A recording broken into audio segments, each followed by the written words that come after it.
በነገራችን ላይ መጽሐፍ ቅዱስ ላይ የለም። ይሄን ሄዳችሁ እንዳትፈልጉ። የሰው እድሜ የሚል አነበብኩኝ። የሰው እድሜ 20 ዓመት ነበር አሉ እግዚአብሔር ሲፈጥር።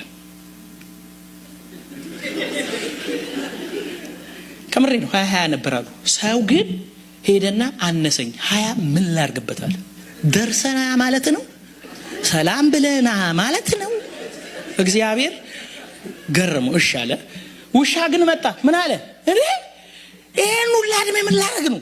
ለማንም ለአዳሜ ውስል ልኖር ነው ጌታዬ ሲል 20 አነሳና አስቀመጠለት፣ ቀነሰለት ማለት። አህያ መጣ። ይሄን ውሽ ስባል ይሄን ሁሉ ዘመን 20 ወሰደለት። ጅንጀሮ መጣ። አራባዛ ጌታዬ ከሱም ወሰደ። ሰው ደግሞ መጣና አራነሰ ሲል የጅንጀሮንም የውሻንም የአህያንም ሰበሰበና ያዝና ሄዳለ።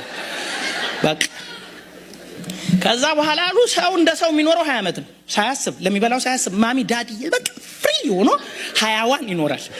20 ሲጨርስ የውሻ ይጀምራል።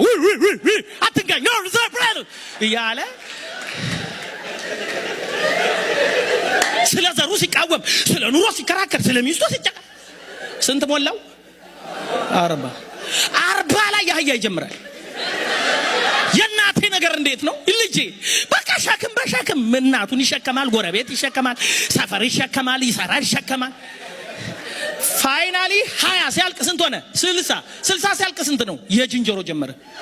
ሼባው ይሉታል። በቃ ከዛ በኋላ ልጁ አይሰማው ምን ነው።